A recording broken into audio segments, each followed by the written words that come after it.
बिस्मिल्लाहिर्रहमानिर्रहीम। इस वीडियो में हम प्राइमरीली एग्जाम्पल 2.9 सॉल्व करेंगे जो कि 3 फेज ट्रांसफार्मर्स के बारे में है from mister Chapman's book of electrical machines. Straight away question पे आ जाते हैं। 50 kVA और ये प्राइमरी सेकेंडरी वोल्टेज है, डेल्टा वाई डिस्ट्रीब्यूशन ट्रांसफार्मर है और उसके ये रेजिस्टेंस और रिएक्टेंस दिए हुए हैं। बाकी ये 3 चीज़ें हमने पता करने हैं, इनको एक एक करके हम देखेंगे। तो ये कॉन्फ़िगरेशन आ गया डेल्टा वाई, यानी प्राइमरी साइड डेल्टा है और सेकेंडरी साइड वो वाई है। जहाँ हम इसको हाई वोल्टेज साइड भी कह सकते हैं और ये लो वोल्टेज साइड है।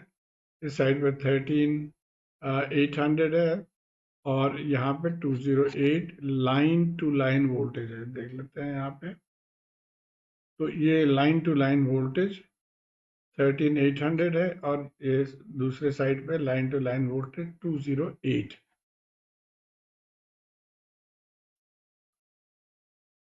पहला क्वेश्चन है, what is the transformer phase impedance refer to the high voltage side.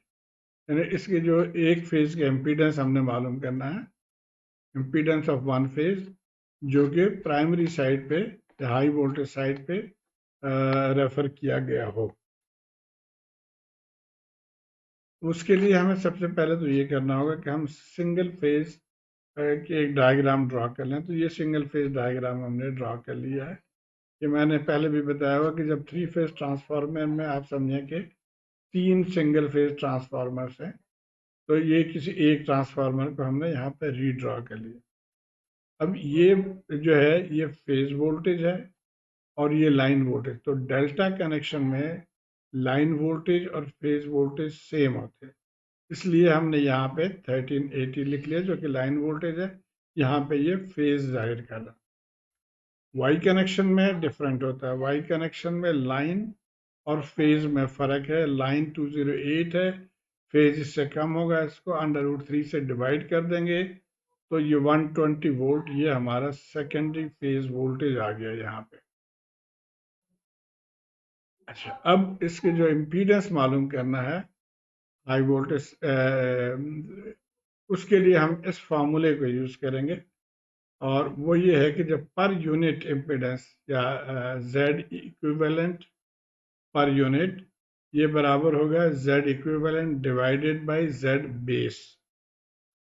Per unit के लिए हमेशा बेस से डिवाइड करते हैं।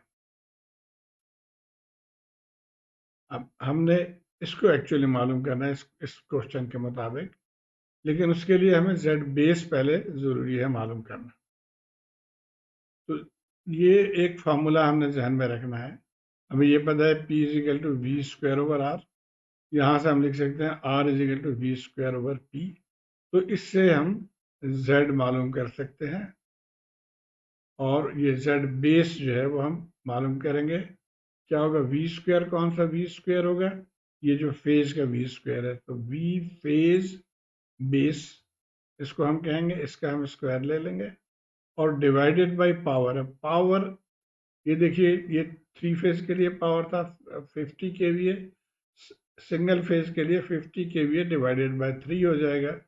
तो उस पावर को हम यहाँ पे S बेस/3 को हम यूज करेंगे। अच्छा, since impedance is referred to the high voltage side, that is the primary side, we'll use V phase base 1380। तो इसको हम यूज करेंगे यहाँ पे। तो ये हमने यूज कर दिया 13,800 डिवाइडेड बाय, ये जैसे मैंने बताया कि 50 kVA डिवाइडेड बाय 3, उससे डिवाइड कर दिया। तो ये हमारा बेस इम्पीडेंस आ गया। अब बेस इम्पीडेंस आ गया, PU हमें पता है जो कि क्वेश्चन में दिया हुआ है, transformer as a resistance of 1% and reactance of 7% per unit। तो इसको कैसे लिखेंगे? उसको इस तरह से हम लिखेंगे कि Z इक्विवेलेंट PU, रेजिस्टेंस 1% है यानी 0.01 और रिएक्टेंस 7% है, तो इसका मतलब हुआ 0.07। रिएक्टेंस को J के साथ लिख लेंगे। अब हमें बेस भी पता है और जेड इक्विवेलेंट पता है, जेड इक्विवेलेंट पीयू पता है, तो हम जेड इक्विवेलेंट मालूम कर लेंगे इस फॉर्मूले से। यहाँ से इसको मल्टीप्लाई कर दिया, वैल्यूज पुट कर दिया हमने इसकी, और इसी तरह जो बेस की वैल्यू पुट करके, तो ये हमारा आ गया जेड इक्विवेलेंट। इसको हम आगे सब्सिक्वेंटली इसको यूज करेंगे। तो ये पहला क्वेश्चन हमने ए पार्ट सॉल्व कर लिया। अब हम आ जाते हैं B part. Calculate this transformer voltage regulation at full load and 0.8 power factor lagging using the calculated high side impedance। तो जो ये हमने कैलकुलेट किया उसको यूज करना।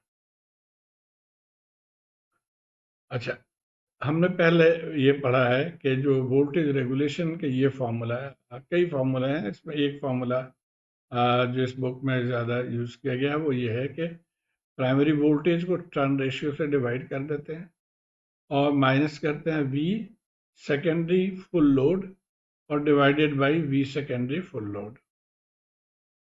अब चूंकि हम सिंगल फेज की बात करें, तो calculate the voltage regulation of a 3 phase transformer bank, determine the voltage regulation of any single transformer. तो हम सिंगल फेज को हम उसके वोल्टेज रेगुलेशन निकालेंगे, तो वही 3 फेज पे भी एप्लीकेबल होगा।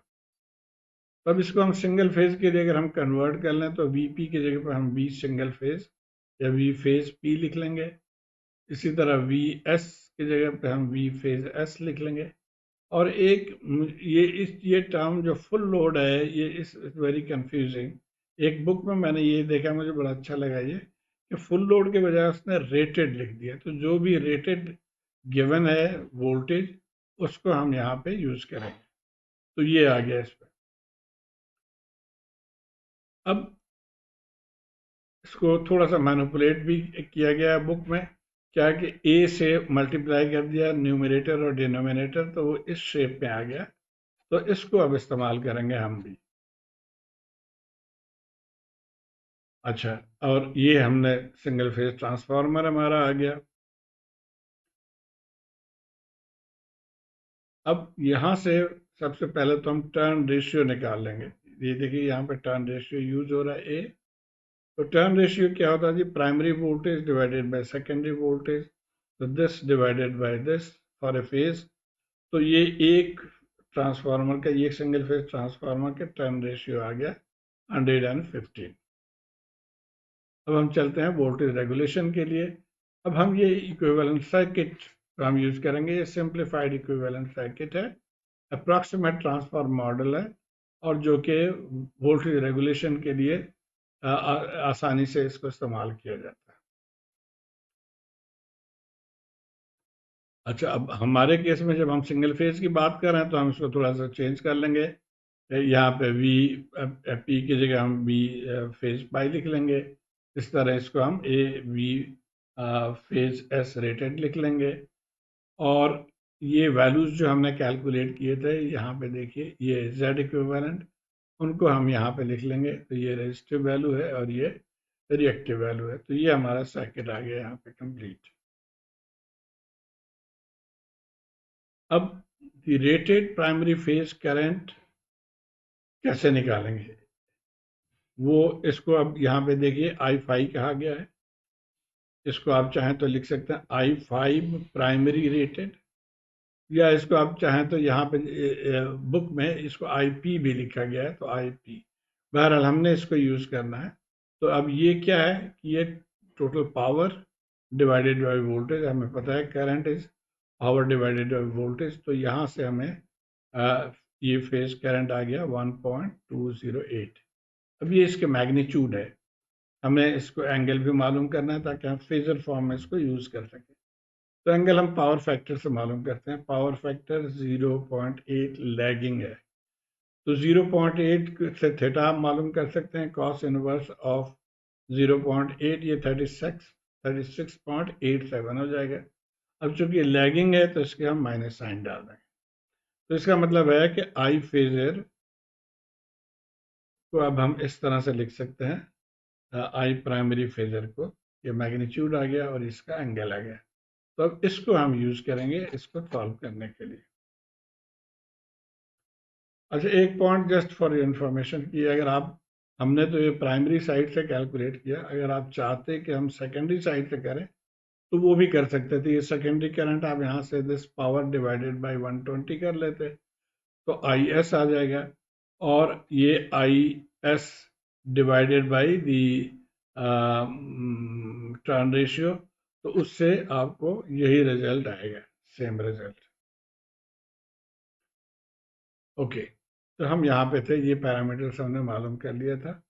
अब हम यहाँ पे इक्वेशन लिखेंगे, केवीएल इक्वेशन। यहाँ से हम चल रहे हैं माइनस वी फेज पी, और ये करंट से मल्टीप्लाई कर देंगे इसको इसको, और एंड पे ए वी फाई एस, तो ये इक्वेशन आ गया। और इसको हमने वी फेज को पहले निकाल लिया, और ये हमने टर्न रेशियो भी यहाँ पे दोबारा लिख दिया, ये हमने कैलकुलेट किया था। तो अब ये वैल्यूज जब हम यहाँ पे पुट कर देंगे, करंट तो ऑलरेडी हमने मालूम कर लिया, A V phi S rated, तो ए हो गया 115 और वी फाई एस रेटेड यहाँ से 120 एंगल 0, तो ये कंप्लीट हो गया 1380। अब ये वैल्यूज हम यहाँ पे पुट कर देंगे, करंट को पुट करेंगे, रेजिस्टेंस से सब पुट करेंगे, और ये तो अब ये वैल्यूज पुट करके इसमें आप देखिए ये रेजिस्टेंस आ गया, इसके साथ हमने ये करंट डाल दिया, इसी तरह जो रिएक्टिव कंपोनेंट है उसके साथ करंट डाल दिया, और ये वी एस की जगह पे हमने ये वैल्यू लिख लिया। तो उम्मीद है आप यह कैलकुलेटर को कॉम्प्लेक्स मोड में जाकर डायरेक्टली इसको आप सॉल्व कर सकते हैं। तो ये हमारा आंसर आ गया। अब ये हो गया प्राइमरी वोल्टेज। अब इस फार्मूले को हम यूज करेंगे। इस फार्मूले में तमाम चीज़ें हमें पता है। प्राइमरी वोल्टेज हम सिर्फ मैग्नीट्यूड लेंगे, 14506 ये वाला आ गया।